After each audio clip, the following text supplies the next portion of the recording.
kasih untuk teman-teman yang sudah subscribe di YouTube kami, dan yang belum subscribe silahkan di subscribe supaya tidak ketinggalan mengenai kebiasaan-kebiasaan orang Turki, adatnya, budayanya, segala macam yang mengenai apa saja yang ada di Turki.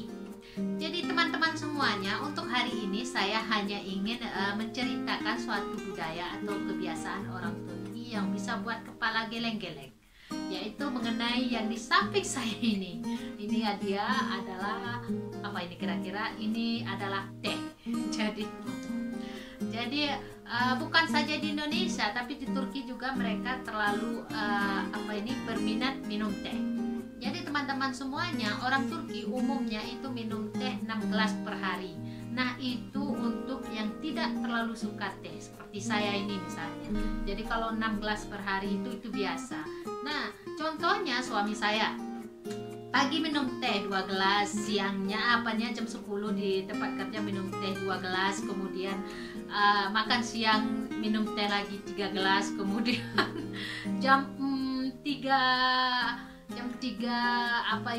3 sore ya kan, minum teh lagi 2 gelas, kemudian nanti setelah pulang, setelah makan malam mereka minum dia minum teh lagi sekitar 6 gelas. Jadi totalnya ada di samping saya ini, itu per harinya teman-teman. Jadi bayangkan saja kalau misalnya satu keluarga itu ada 6 orang, jadi bisa jadi per harinya itu mereka menghabiskan 50 gelas teh per hari. Jadi jangan heran kalau kita di Indonesia itu identiknya minum teh itu kalau misalnya ada tamu, kemudian sarapan pagi. Nah, tidak seperti ada di Turki. Turki itu minuman teh sudah menjadi wajib untuk mereka. Nah, seperti apa sih teh di Turki? Sebenarnya sama saja. Jadi teh di Turki, nah seperti samping saya ini, umumnya mereka menggunakan teh bubuk. Tidak seperti kita Indonesia, lebih simpelnya itu ya pakai teh saset saja ya kan. Panaskan air, seduh, lalu diminum. Nah, tidak seperti itu teman-teman. Jadi tehnya Turki itu memang agak sedikit unik, karena memang dari cara penyajiannya berbeda, dari gelasnya berbeda, kemudian dari cara masaknya juga berbeda, tidak sama seperti kita di Indonesia. Jadi seperti apa sih alat untuk memasak teh ala Turki? Nah, di samping saya ini ada alatnya, ini namanya çaydanlık. Jadi kalau saya bilang aja sih panci teh ya. Jadi seperti itu teman-teman. Jadi nah ini bagian bawahnya ini diisi air, kemudian bagian atasnya ini diisi bubuk teh. Jadi bubuk tehnya terserah mau berapa, misalnya 2 sendok, 3 sendok, ya tergantung orang, jumlah orangnya ya kan. Kemudian tergantung dari peminat tehnya itu. Kemudian ini dipanaskan, ketika airnya mendidih nanti air yang di bagian bawah ini dipindahkan ke bagian atas. Kemudian yang bagian bawah ini kan kurang lagi nih teman-teman, panci yang di bawah ini. Nah, ini dimasukkan air lagi, kemudian dididihkan lagi.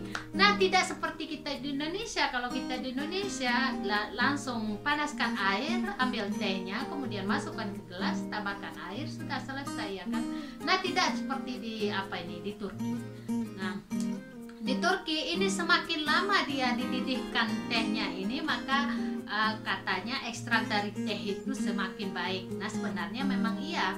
Kalau saya lihat wanginya teh itu semakin lama dididihkan baru tercium wanginya teh, tidak seperti kita Indonesia langsung wangi teh itu keluar. Nah, tidak seperti itu. Entah seperti apa ini model pengeringan teh seperti ini saya belum lihat ya. Jadi itu dia. Kemudian cara penyajian tehnya itu mereka menggunakan gelas yang di samping saya ini. Jadi gelasnya ini cuma ada di Turki. Nah, gelas yang berbentuk biola atau berbentuk pinggul wanita seperti ini jadi cuman ada di Turki. Kalau misalnya ada di negara lain, itu dikirim dari Turki, karena memang ini sudah jadi hak patennya Turki. Jadi gelasnya seperti ini teman-teman, bukan seperti kita di Indonesia pakai gelas panjang ya kalau mau. Nah, di sini tidak seperti itu. Jadi gelasnya ini nanti diisi dengan tehnya setengah atau seperempat, kemudian baru ditaruh air, kemudian diisi air sampai patasannya, kemudian baru ditaruh gula. Nah, gula di sini teman-teman tidak sama seperti gula kita Indonesia yang umumnya menggunakan gula bubuk, tapi di sini mereka menggunakan gula batu. Nah, seperti di samping saya ini. Nah, ini di belakang juga ada ini. Nah, ini dia. Jadi gula batu mereka lebih identik minum teh itu menggunakan gula batu. Jadi jangan heran teman-teman kalau misalnya datang ke Turki itu kalau bertamu minuman pertama yang diseduhkan itu adalah teh. Jadi di sini teman-teman semuanya kalau misalnya ada tamu datang dikasih teh, setelah makan dikasih teh, ya kemudian nanti duduk-duduk sambil nonton TV juga minum teh. Yang lucunya lagi teman-teman semuanya, mereka pergi piknik jangan heran kalau ada yang bawa kompor gas. Kenapa? Karena mereka minum teh. Nah, bayangkan saja ya kan, pikniknya pinggir pantai, kemudian dengan cuaca panasnya ditambah lagi minum teh panas. Mendidih kita ya. Jadi saya juga pertama lihatnya itu di sini. Nah, mereka itu identik sekali dengan minum teh ya. Tapi saya belum terbiasa seperti itu sebenarnya. Jadi itu dia teman-teman cerita mengenai teh. Jadi kalau misalnya lihat orang Turki banyak minum teh, jangan heran karena memang sudah biasa. Kecil pun mereka misalnya pertama anak umur 1 tahun itu memang sudah paginya sudah biasakan diberi teh.